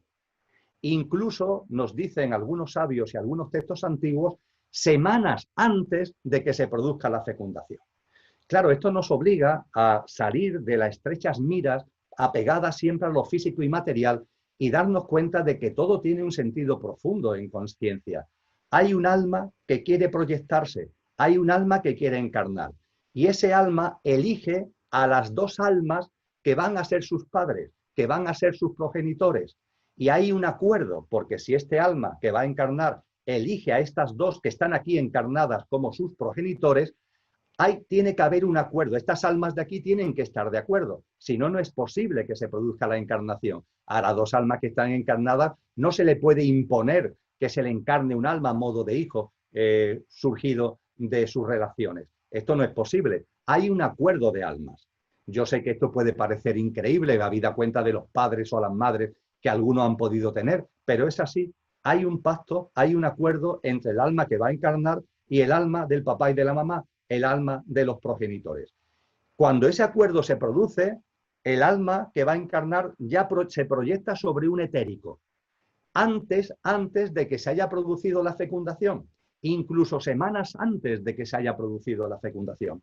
Por tanto, recapacitar sobre lo siguiente, no hay ningún embarazo casual. Los embarazos tienen todos un trasfondo de un pacto de amor. Aquí, cuando estamos aquí, la pareja puede decir, pues nosotros no queríamos y no sabemos ni cómo ha pasado. Aquí hubo una época en España que se llamaba que se había quedado embarazada ella de penalti, ¿no? Como haciendo referencia a una especie de accidente. Eso es lo que creemos aquí desde la mente concreta, pero todo tiene una dimensión mucho más profunda. Hay un acuerdo de almas. Ese acuerdo de almas hace que el alma que va a encarnar se proyecte primero sobre un etérico. Y finalmente, cuando el etérico está aquí ya, es cuando la pareja tiene la relación sexual, se produce la fecundación, en ese momento el etérico entra en el vientre de la madre y hace de tapete para que las células que la mamá empieza a crear en su vientre, que del cigoto inicial, cuando el bebé sale, tiene 9 billones, con B, 9 billones de células, cada una de esas células que la mamá va creando se van poniendo sobre el tapete de una forma natural, de una forma espontánea. Y eso es lo que hace que, da igual que seas pigmeo, que seas esquimal, que las células que van creándose en el vientre de la mamá siempre se vayan posicionando conforme un mismo patrón, conforme un mismo orden, conforme un mismo esquema. Pero no solamente cuando hablamos de cerebro y corazón, que es que cuando se construye el dedo meñique de la mano izquierda, las células de aquí siempre se posicionan en el mismo orden, porque hay un patrón, porque hay un tapete. Ese tapete es el etérico. Y esto es importante, el que lo sepamos para nuestra vida cotidiana.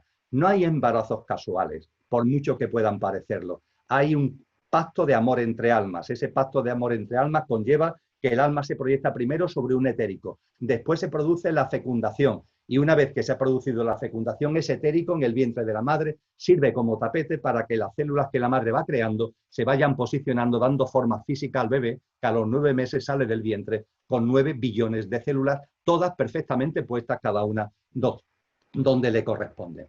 Pues este esquema, cuando hablamos de humanidades, es imprescindible tenerlo presente. ¿Por qué? Porque la primera humanidad surgida hace aproximadamente 53, 55, 57 millones de años, tras la desaparición de los grandes reptiles, la primera humanidad tuvo como misión configurar el componente etérico del ser humano. El etérico. Es decir, la primera humanidad o humanidad polar no tuvo cuerpo físico. Era una forma etérica de vida, era una forma energética de vida. Una forma energética de vida que ahora, con la cantidad de componentes que tenemos ya configurados, nos resulta difícil de imaginar. Pero durante muchos millones de años, durante ese periodo histórico al que ya hemos hecho referencia y que hemos llamado Eoceno, la humanidad vivió como una humanidad etérica. Ahí estaba el alma encarnada, pero sobre una forma de vida que era etérica, no tenía realidad física. Eso sí, la humanidad polar consolidó lo etérico y en la sexta y la séptima subhumanidad polar puso la semilla de lo que correspondería a la siguiente humanidad, la que hemos denominado hiperbórea, la que surge con la fase del Oligoceno, hace unos 30-35 millones de años. La hiperbórea lo que hace es recoge lo que ha consolidado la polar, lo que ha consolidado la anterior, es decir, lo etérico. Recoge también la semilla que le ha puesto la humanidad anterior, la polar, es decir, la semilla de lo que toca a continuación, lo físico.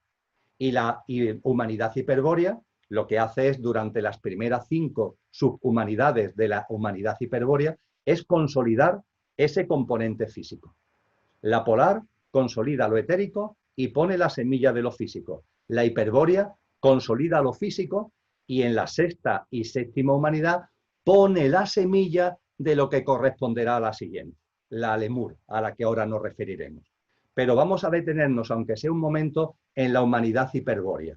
Fijaros, esa segunda humanidad que vivió hace aproximadamente entre 30, 35, 25, en un plazo dilatado de tiempo, esa humanidad hiperbórea tenía un componente etérico y consolida un componente físico. No obstante, ese componente físico que consolida es un componente físico muy distinto al que tenemos actualmente. Ese componente físico primero de la humanidad no tenía estructura ósea, era como gelatinoso.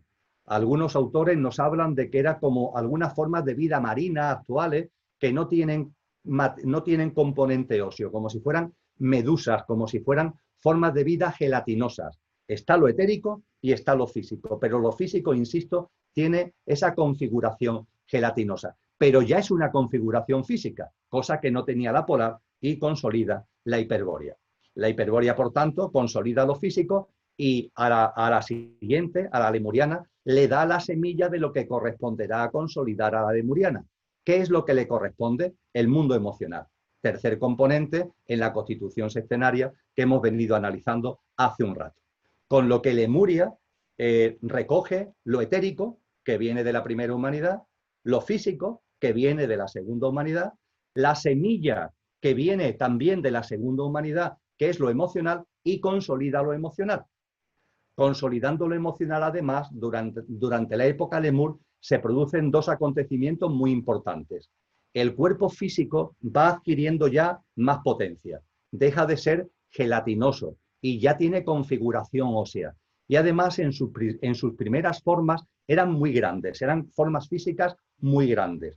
Todo ello tiene que ver con lo que tanto se habla en tantas tradiciones de los gigantes, porque los lemurianos eran de una gran envergadura. Tenían su mundo etérico, tenían su mundo físico. El mundo físico tiene una gran envergadura, ya tiene una consistencia, no como pasaba en la humanidad hiperbórea. Y en el desarrollo de Lemuria, en el desarrollo físico-biológico de Lemuria, se produce, hace aproximadamente unos 18 millones de años, se produce la división sexual. Porque hasta ese momento las formas de reproducción eran por gemación y hermafroditas, no eran por división sexual. En torno a la mitad de Lemuria es cuando aparece la división sexual.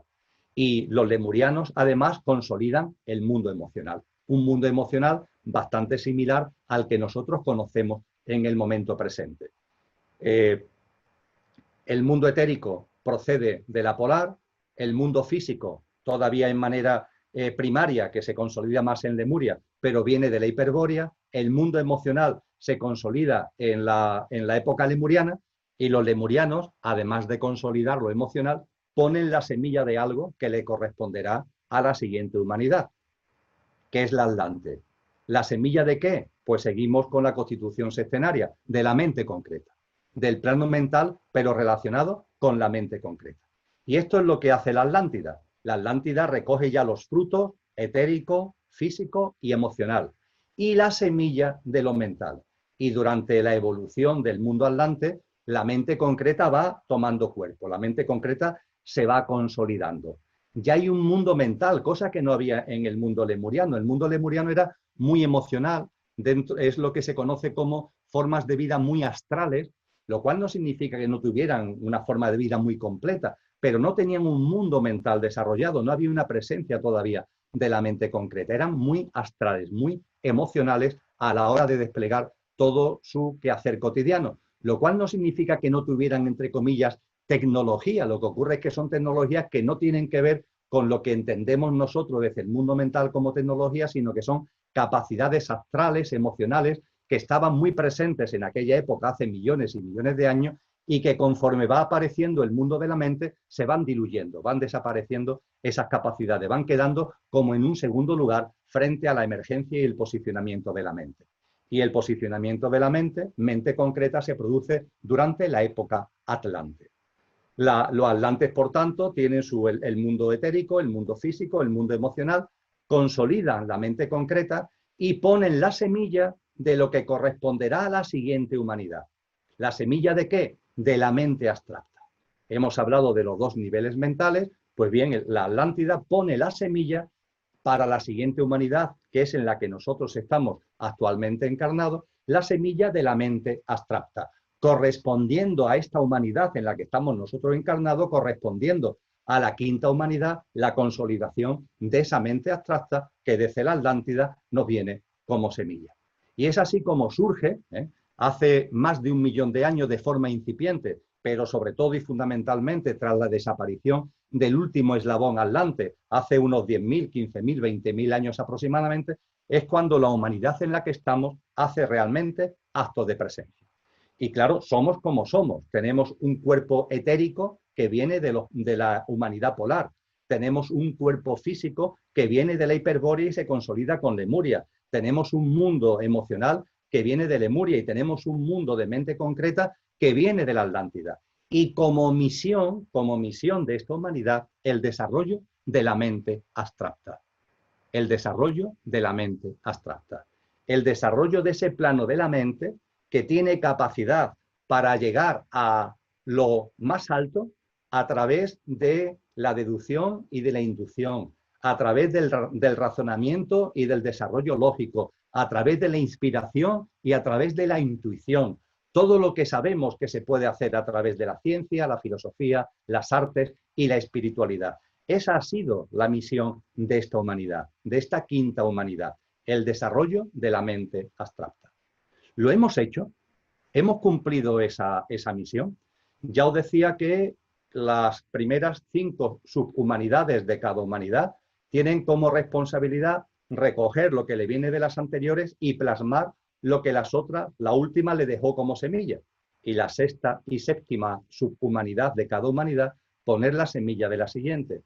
Actualmente estamos en la quinta subhumanidad de esta quinta raza, en la quinta subhumanidad. ¿Estamos ya muy cerca de la sexta subhumanidad? La respuesta es que sí. Y la respuesta es que sí porque la mente abstracta ya se ha hecho presente en el ser humano gracias a esta humanidad. Y no tengáis ninguna duda al respecto, porque está absolutamente comprobado y confirmado en multitud de estudios científicos y filosóficos. A ese respecto, a los que os interese más este asunto, os remito a Wikipedia o a Internet en cualquiera de sus enlaces y consultar la denominada era axial. La denominada era axial. La era axial va del siglo 7 u 8 antes de Cristo al siglo 2 antes de Cristo. Y se conoce así porque en ese puñado de siglos, sí son siglos, pero en procesos históricos es muy poco tiempo, en ese puñado de siglos encarnan almas sublimes. Desde Buda, Lao Tse, Zoroastro, todo lo que tiene que ver con los profetas hebreos, con los filósofos griegos clásicos a los que hicimos antes referencia. En esa era Sial es cuando tienen ocasión las escuelas de misterio del Antiguo Egipto, las escuelas de Cienflores en China, cuando se ponen las bases del hinduismo, del jansenismo, del yoga, etcétera, etcétera. Todo coincide en esa época. Fijaros, por cierto, como el yoga, al que anteriormente hacíamos referencia, fijaros cómo el yoga tiene como trasfondo la constitución sextenaria, porque el yoga tiene distintas prácticas, ¿verdad? Y los ejercicios, asanas, tienen que ver con el cuerpo físico. Y pranayama, la respiración, tiene que ver con el etérico. Y la práctica de yama y yama tiene que ver con lo emocional. Y cuando hablamos del karma yoga, estamos hablando de la acción, pero la acción tiene que ver con lo emocional y tiene que ver con lo mental. Y cuando hablamos, por supuesto, del yoga superior, todo lo que es la atención, la concentración, la contemplación y la meditación verdadera, estamos hablando del desarrollo ya de la mente abstracta. En el yoga está como telón de fondo la constitución sextenaria a la que hemos hecho referencia. Pero retomando el hilo, la era axial es un regalo que tiene la humanidad por la encarnación de almas sublimes que, ¿qué es lo que consiguen? Dar un empujón inmenso a la evolución en conciencia humana hasta el punto de que cuaja la mente abstracta. Se dice que Platón, por ejemplo, es el filósofo que hace que de la reflexión que era puramente simbólica y mitológica se cambia por completo, se transforma por completo y empieza a ser deductiva e inductiva. Empieza a haber una reflexión profunda y un razonamiento lógico. Es cuando se empieza a abrir en nosotros una forma de tocar lo trascendente que no tiene que ver ni con la magia, ni tiene que ver con los ritos, ni tiene que ver con los cultos, sino que tiene que ver con una evolución interior, con una comprensión, con un discernimiento, que es lo que también se plasma en la ciencia o en la filosofía o en las artes. Ese mundo se debe, esa plasmación de ese mundo se debe a la era axial. En el esquema que os hará llegar Kiko, os pongo todos los datos precisos para que entendáis mejor este proceso, pero insisto, está a vuestra disposición, por ejemplo, en Wikipedia, poniendo simplemente la era axial. Y es de esa forma como en el siglo II, aproximadamente antes de Cristo, la quinta subhumanidad y la humanidad en la que estamos, que es la quinta en su conjunto, ha cumplido su misión. Ha recogido todo lo que venía del anterior, lo etérico, lo físico, lo emocional, la mente concreta, y la semilla de la mente abstracta la ha hecho realidad. Hoy, la evolución tecnológica que vivimos, independientemente de que como algunos quieren usarla egoica y egocéntricamente, pero la revolución científica y tecnológica que vivimos es un logro de la mente abstracta. Ha habido que impulsar mucho la mente abstracta para que la humanidad pueda diseñar, pueda idear y pueda plasmar todo lo que la tecnología y los avances tecnológicos significan. Repito, cosas distintas es que hay ahí un grupo, una minoría, empeñado en utilizar esto siempre de manera egoica y en manera egocéntrica, pero no perder de vista que la revolución científica y tecnológica es fruto de la evolución en conciencia de la humanidad gracias al desarrollo de la mente abstracta. Y la comprensión de lo divino y la comprensión de lo metafísico a la que podemos alcanzar y que muchos seres humanos están alcanzando es gracias precisamente a la mente abstracta. A partir de aquí, ¿qué es lo que nos queda como humanidad? Poner la semilla de lo siguiente. Y esto sitúa lo que es el momento presente y el surgimiento de la nueva humanidad. Hemos hecho nuestro lo que venía ya consolidado. No me cansaré de repetirlo. Lo etérico, lo físico, lo emocional y la mente concreta. Y hemos hecho ya nuestros deberes en cuanto que lo que vino como semilla de la anterior humanidad, la mente abstracta, también la hemos plasmado. Ahora, ¿qué es lo que nos corresponde? Poner la semilla de la nueva humanidad. De ahí que hablemos, y hablemos con razón tanto, de ser semillas de la nueva humanidad, porque vamos a dejar de estar en la quinta subhumanidad para estar en la sexta subhumanidad. Y la sexta y la séptima humanidad de esta quinta humanidad ponen la semilla de la nueva humanidad. ¿Esa semilla qué será? ¿En qué consistirá? El salto histórico, el salto evolutivo es espectacular. Porque la primera, la segunda, la tercera, la cuarta y la quinta humanidad hemos vivido, es verdad que la quinta ya con la mente abstracta ahí ya, pero hemos vivido desde el pequeño yo. Las almas encarnadas en cada una de estas humanidades hemos estado fundamentalmente viviendo desde el pequeño yo. La misión de cada una de estas humanidades ha tenido que ver con el pequeño yo, con lo etérico, con lo físico, con lo emocional, con lo mental. Sin embargo, la sexta humanidad ya no vivirá desde el pequeño yo. La sexta humanidad vivirá desde lo puramente álmico o búdico. La séptima desde lo puramente espiritual o átmico. Pero la sexta, que es la que viene, tiene que vivir, va a vivir desde lo puramente búdico y álmico. Eso significa vivir desde el yo superior. Eso significa vivir desde los atributos, desde las cualidades y desde las capacidades de nuestra alma. Por eso, precisamente, en esa sexta humanidad no habrá egoísmo ni egocentrismo. Todo eso ya habrá quedado atrás, porque se vivirá plenamente desde nuestro mundo álmico. Quedará después para la séptima lo que nos han enseñado enormes figuras como Cristo o como Buda, vivir desde el espíritu, vivir desde la divinidad más pura y más absoluta. Eso es lo que haremos en la séptima humanidad. Pero la sexta ya será un paso de gigantes, porque supondrá vivir desde lo álmico, y vivir desde lo álmico es ya vivir desde lo imperecedero, dejando atrás todo lo que han sido los aferramientos, los apegos, los malentendidos, de aferramiento al pequeño yo, a lo egoico, a lo egocéntrico. Eso no está invitado a la sexta humanidad. Pero claro, la semilla de esa sexta humanidad hay que ponerla en esta quinta humanidad, en la fase final de esta quinta humanidad. Y esto es lo que me lleva finalmente, para entrar en lo último que quiero compartir con vosotros, en la última media hora en números redondos, me lleva a hablar del corte. El corte. Algo fundamental. Las almas que estamos encarnadas en esta humanidad, venimos estando encarnadas en las anteriores humanidades. Y hemos pasado de humanidad a humanidad sin problema. La humanidad polar nació, se desarrolló, configuró el mundo etérico, puso la semilla de lo físico y a través de acontecimientos cataclísmicos desapareció. Una pequeña porción siguió viviendo y fue la base sobre la que posteriormente se desarrolló la segunda humanidad, la Hiperbórea. La Hiperbórea nació, se desarrolló, asumió lo etérico que venía de la polar, dio forma a lo físico que la polar le dejó como semilla y puso la semilla del mundo emocional que le correspondía a Lemuria.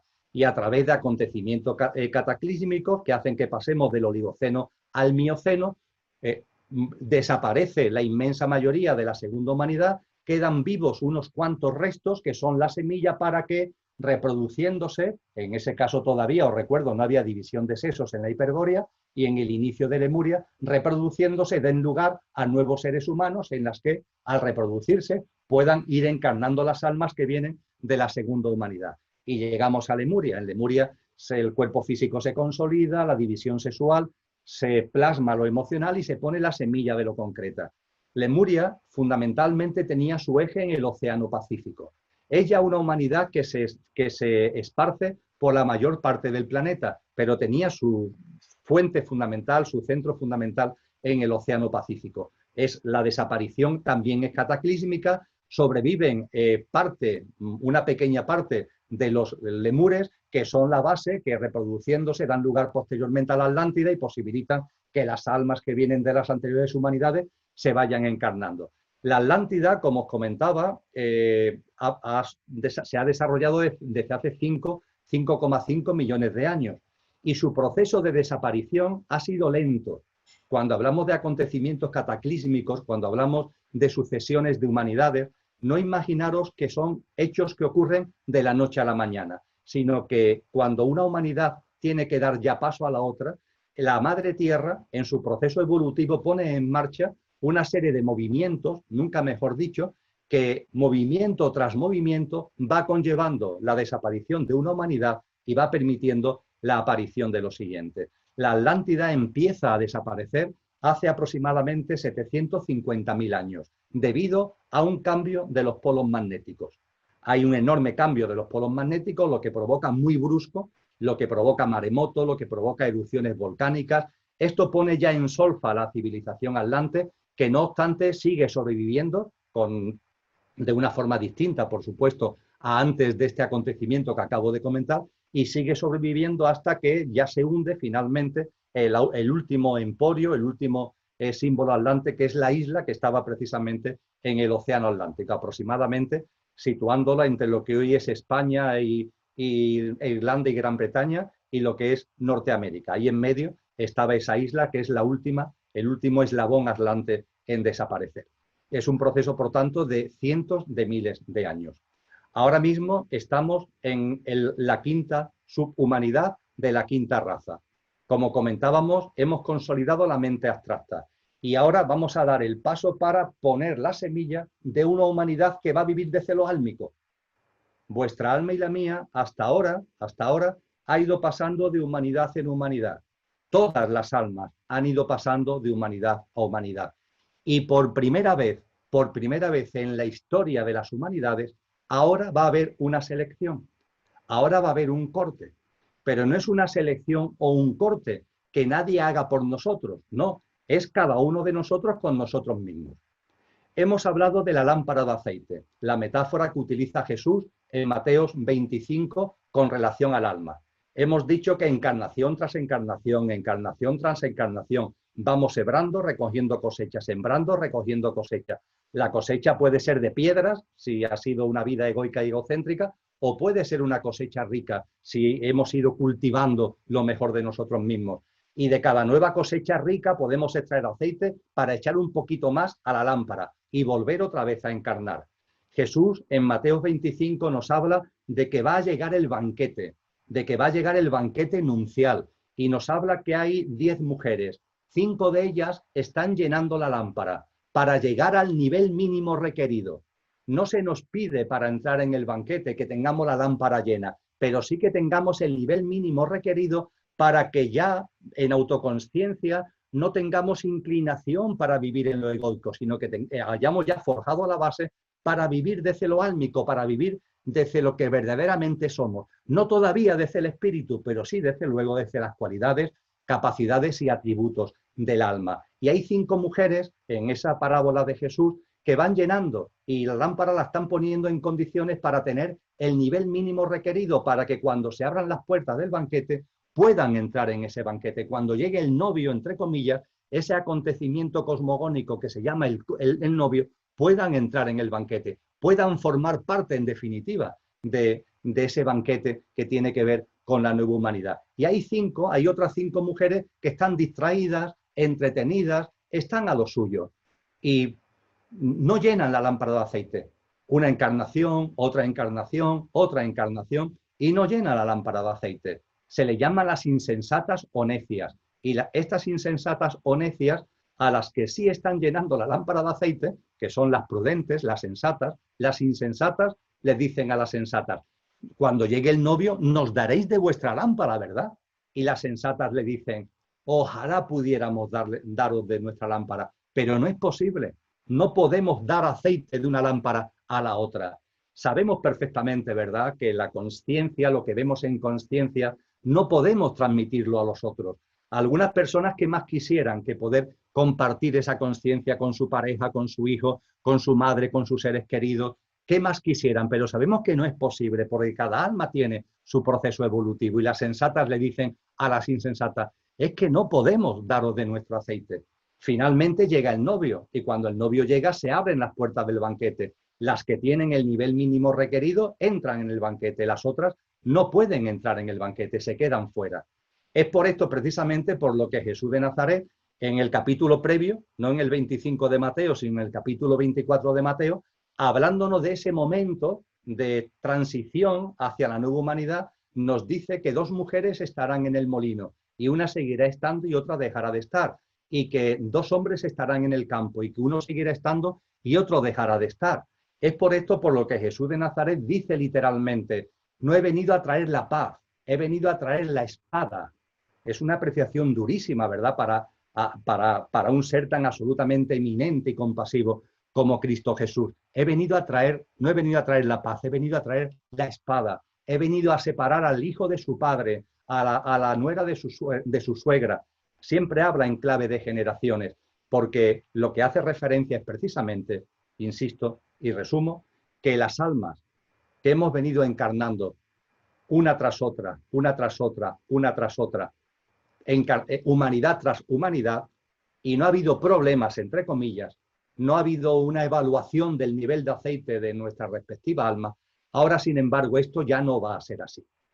En el tránsito de la quinta subhumanidad, que ya está concluyendo, a la sexta subhumanidad, se tiene que producir un corte, se tiene que producir una selección, se tiene que decir, a partir de aquí, las almas que no hayan llegado al nivel mínimo requerido no pueden seguir, porque la sexta subhumanidad de esta humanidad y la séptima subhumanidad de esta subhumanidad tienen la responsabilidad histórica en la evolución en conciencia de la humanidad de poner la semilla de una humanidad que viva de celo álmico.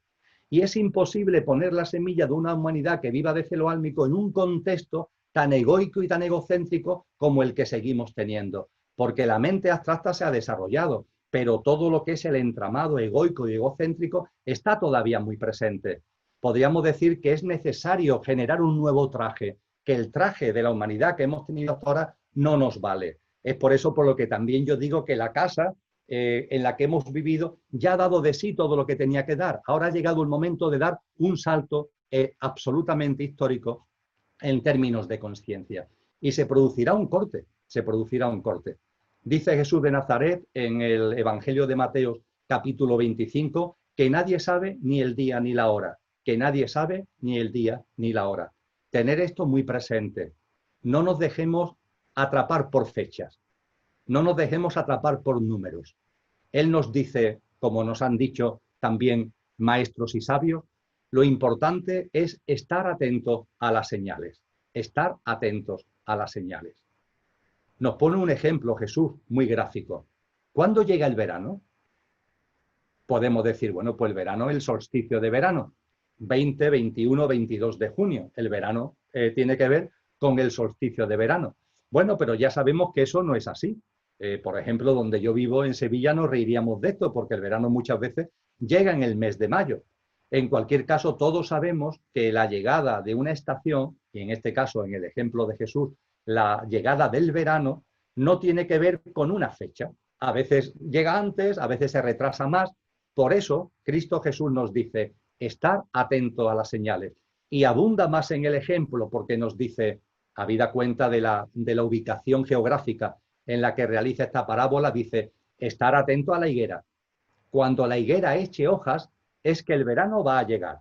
No estar pendiente del calendario, estar pendiente de las señales, metafóricamente, estar pendiente de la higuera, porque cuando la higuera eche hojas, es que el verano va a llegar. Y por tanto, lo que os corresponde a vosotros y a mí es estar atentos a las señales. Y con esas señales percibir hasta qué punto ese momento de transición, ese momento de transformación, ese momento de corte, ese momento de finalización de esta quinta subhumanidad, de la quinta humanidad, para dar paso a la sexta humanidad de esta quinta humanidad, que ya pondrá la semilla y ya por tanto tendrá que empezar a vivir desde el componente álmico de nuestro yo superior. Una humanidad, por tanto, que será ejemplar. Es la humanidad anunciada, es la humanidad profetizada. Y todo esto ha sido anunciado y profetizado no porque los sabios y sabias, no porque los maestros y maestras de toda la historia de la humanidad vienen diciéndolo, no porque fueran adivinos, sino porque tienen sabiduría. Una sabiduría sobre cómo funcionan los ciclos y una sabiduría sobre cómo evoluciona la conciencia. Es eso lo que le permite anunciar lo que han anunciado, lo que le permite decir estar atentos a las señales, lo que le permite decir que habrá un proceso de corte inevitable porque no todas las almas, cosa que así ha pasado hasta ahora, pero ya a partir de aquí no todas las almas podrán formar parte de esa nueva humanidad. Habrá mujeres en la parábola del Evangelio de Mateo, capítulo 25, que entren en el banquete, pero habrá las que se queden fuera. Dos mujeres que estarán en el campo, en el molino, una seguirá estando, otra dejará de estar. Los dos hombres que están en el campo, uno seguirá estando, otro dejará de estar. Y ese proceso de selección, ese proceso de corte lo hace cada uno. La nueva humanidad, la que vamos a poner muy pronto la semilla de la misma a través de la sexta subhumanidad de esta humanidad, esa nueva humanidad, a ella no está invitado nada de lo viejo. No está invitado lo egoico, lo egótico, lo egocéntrico. No está invitado el materialismo, el mercantilismo. No está invitada la deshumanización, el alejamiento de la vida y la desnaturalización. Nada de eso está invitado. Y la pregunta que te tienes que hacer es, ¿estoy invitado yo? ¿Estoy invitado yo? Porque es una autoinvitación. Aquí no se puede comprar la entrada a nadie, ni en internet ni en ninguna taquilla. Esto es algo que cada uno, con lo que siembra en su día a día, con la práctica de vida cotidiana, tenemos que poner. Y es así como nos autoinvitamos a la nueva humanidad, convirtiéndonos en semillas y agentes activos de la nueva humanidad. ¿Estás invitado a la nueva humanidad? Es el momento, es el momento. No sabemos cuánto va a durar este proceso, pero hay que estar atentos a las señales. Y hablando de señales, ¿qué nos han dicho? ¿Qué nos han mostrado hasta ahora esos sabios que nos anuncian lo que va a ocurrir, no porque sean adivinos, sino, lo repito una vez más, porque tienen un conocimiento profundo de cómo evolucionan los ciclos y de cómo evoluciona la consciencia? Es como si yo, que vivo en Sevilla, en Andalucía, vaticino que dentro de unos meses no habrá verano y que la temperatura descenderá y que poco a poco irá llegando el frío. No soy adivino, ¿verdad? Sé simplemente cómo funciona la climatología, cómo se suceden las estaciones del año. A lo mejor alguien que lo desconociera podría decir, este hombre está haciendo profecías, está haciendo adivinanza. No estoy haciendo adivinanza. El que yo diga que cuando llegue noviembre va a hacer fresco en Sevilla no es ni mucho menos hacer adivinanza, es tener un conocimiento de cómo son los ciclos climatológicos y cómo se suceden las estaciones del año. Lo mismo ocurre con relación a este asunto. Estos sabios y estos maestros, estas sabias y estas maestras no son adivinos, tienen una sabiduría profunda que han puesto a nuestra disposición y han puesto a nuestra disposición todavía más, diciéndonos, poniendo sobre la mesa el cariz de esas señales. Y cuando leemos esas señales nos podemos asustar. Pero ellos no dicen, no nos hablan de esas señales para que nos asustemos, sino para que seamos conscientes y estemos preparados para cuando llegue el momento. No para asustarnos, precisamente para todo lo contrario, para que tomando conciencia, cuando esto suceda, digamos, ya está aquí lo que estaba anunciado, ya está aquí lo que por la evolución de ciclos y de conciencia tenía que llegar. Y vivir esos momentos con paz, con serenidad, con tranquilidad, con conciencia y aportando en la medida de lo posible esa paz y esa serenidad a los que están con nosotros. En la medida de lo posible, porque finalmente cada uno tiene su propia lámpara de aceite y el nivel de aceite es el que cada uno tiene. Y no podemos hacer, como decía antes, la transferencia de aceite. Pero se nos da este conocimiento, esta información, no para asustarnos, sino para que vivamos los momentos como corresponden, con conciencia, sabiendo que es lo que en sentido profundo, el por qué y el para qué, el sentido profundo de esos acontecimientos. ¿Y qué es lo que nos dicen exactamente? Pues lo primero que se nos dice, a los que queráis profundizar más, os invito nuevamente al Evangelio de Mateo y al capítulo 24, que ya he citado, se nos dice que primero llegará la gran tribulación. Perdón, los tiempos de la desolación. Primero serán los tiempos de la desolación. Los tiempos de la desolación son los males de siempre, hambre, injusticia, guerras, catástrofes naturales, entre comillas, los males de siempre, pero con más intensidad que nunca. Los males de siempre, pero con más intensidad que nunca. ¿Han llegado ya estos tiempos? Que cada uno recapacite, que cada uno mire en su entorno. Yo los miro, yo reflexiono. ¿Y qué es lo que percibo? Que, por ejemplo, hoy día hay en el planeta casi 900 millones de seres humanos que viven en la hambruna más absoluta. Y 900 millones de seres humanos era toda la población de la humanidad a mitad del siglo XIX. Es decir, es como si toda la humanidad de mitad del siglo XIX estuviera en plena hambruna. Siempre ha habido hambruna, nunca con la intensidad de siempre, nunca con 900 millones de personas sufriendo, con dolor por esa hambruna. Guerras, siempre ha habido guerras, pero la denominada guerra europea de los 100 años, que realmente duró 119, ocasionó 50.000 fallecidos. Sin embargo, la Segunda Guerra Mundial, que duró solo 6 años, ocasionó 60 millones de muertos, la mayoría civiles. Las diferencias están claras, ¿verdad? Hoy día decimos, no hay guerra. ¿Cómo que no hay guerra? Los conflictos en el Medio Oriente, los conflictos en Irak, Irán, etcétera, con el lío del petróleo, con el egoísmo, el egocentrismo, siempre lo mismo, el economicismo. Esas guerras han costado más de 1 millón de muertos ya. Y han sido guerras que decimos, no, eso no son guerras. ¿Cómo que no son guerras? La guerra de los 100 años ocasionó la muerte de 50.000 personas. Los conflictos del Golfo Pérsico, del Medio Oriente, se han llevado por delante en los últimos 20 años a más de 1 millón de personas. Los males de siempre, pero con más intensidad que nunca. El dominio, el control, el sojuzgamiento, siempre lo ha habido, ¿verdad? Pero ¿no tenéis la impresión de que ahora hay instrumentos y herramientas para que se completen, para que sean más absolutamente compactos, para que incluso se produzca la mayor de las esclavitudes, que es la del esclavo que se cree libre? Y no hay mayor esclavitud que esa, es el esclavo integral del que habla Byung-Chul Han, la raza de deudores de la que habló Zygmunt Bauman. Los males de siempre, pero con más intensidad que nunca. Y a los males de siempre con más intensidad que nunca, es decir, a los tiempos de la desolación, le sucederá la gran tribulación. La gran tribulación consiste en los males de siempre con más intensidad que nunca, pero además nuevos males, y dice textualmente Cristo Jesús, nuevos males que la humanidad nunca antes ha conocido y nunca más conocerá. Nunca más conocerá porque vamos hacia una humanidad donde todo esto habrá pasado a la historia. Y nunca antes ha conocido. ¿A qué se puede estar haciendo referencia?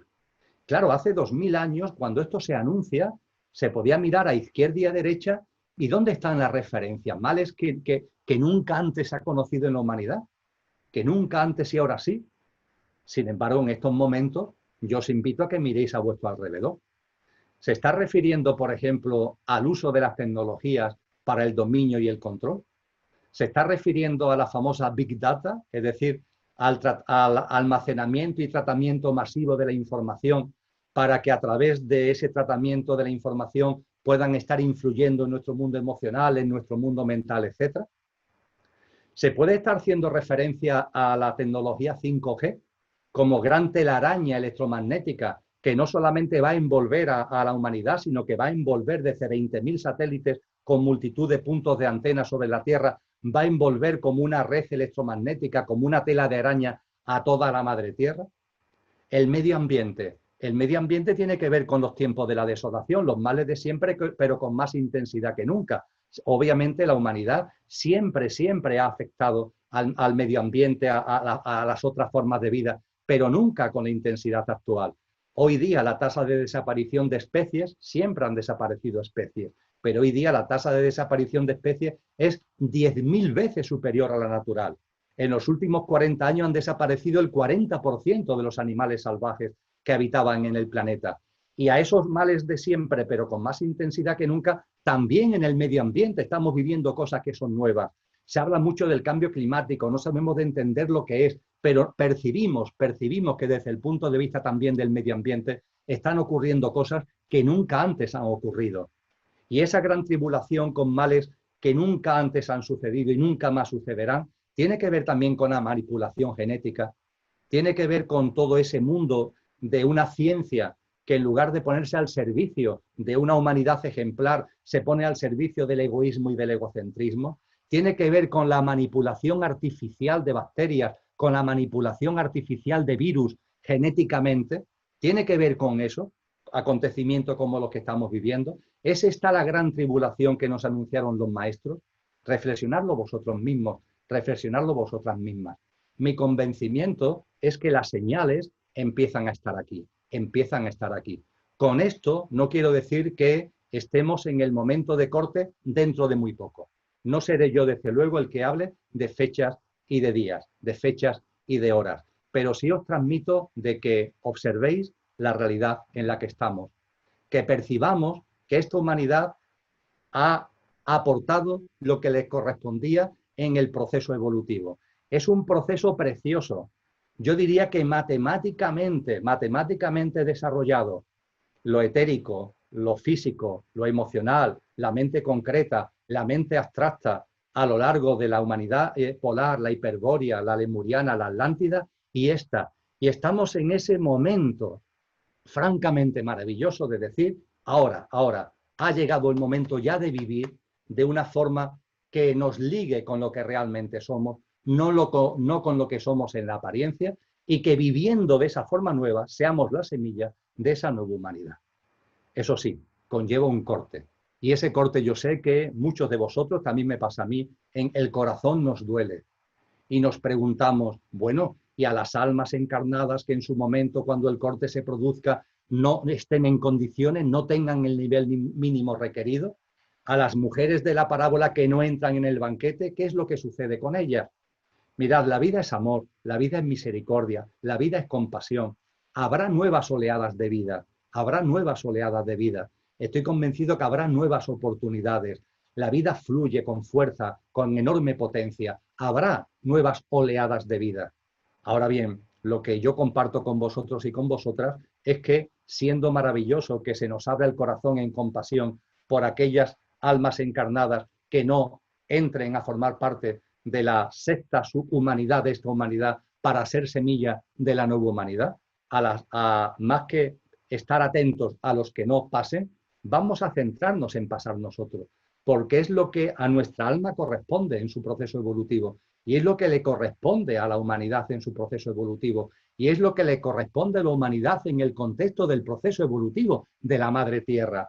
La Madre Tierra también está evolucionando. La Madre Tierra ya requiere, necesita que haya seres vivos habitando este planeta que empiecen a vivir ya desde lo álmico, porque además seres que vivan desde lo álmico tenemos una labor enorme que hacer, ya no solamente con relación a la humanidad, sino con todas las formas de vida.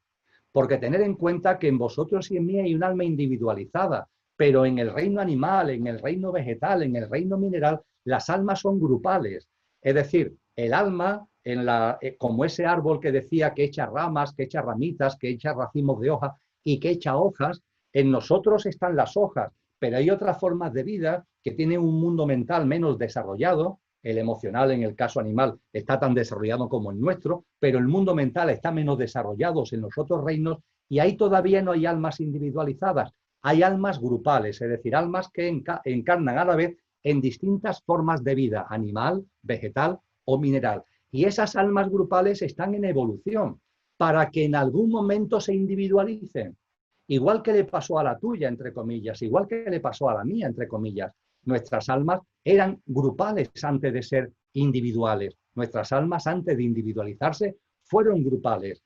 Algunas almas de las que están hoy encarnadas con almas individuales se individualizaron en este planeta, en esos casi 4.200 millones de años que tuvo el planeta de vida, de desarrollo, antes de que apareciera la humanidad polar hace aproximadamente 55 millones de años. Hay incluso almas individualizadas, hoy encarnadas en la humanidad, que vienen de otras cadenas planetarias, que vienen de un proceso previo de encarnación del ente que hoy está encarnado en la Tierra en otro astro, en otro mundo planetario. Pero en un momento determinado, vuestra alma individualizada y la mía fueron almas grupales. Y en el proceso de individualización se necesita un apoyo de amor, un apoyo de compasión. El ser humano tiene, como almas individualizadas, tenemos la enorme responsabilidad de ayudar a las almas grupales a que avancen en su proceso de individualización. Y eso se llama amor, y eso se llama comprensión. Todo lo contrario de lo que todavía, debido al egocentrismo, tenemos con relación al mundo animal, tenemos con relación al mundo vegetal, tenemos con relación a la vida en el planeta. Esa evolución a la que hacemos referencia hacia la nueva humanidad también lo requiere el planeta para que la humanidad sea ya una humanidad que tenga esa capacidad de amor y de compasión para ayudar a las otras formas de vida a avanzar en el proceso de individualización álmica.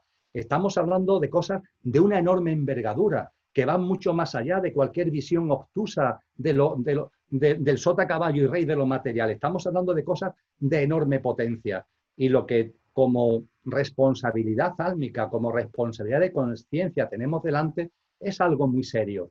Y es algo muy serio para vivir con mucha alegría. También este mensaje quiero enfatizarlo mucho. Estos son momentos para la alegría.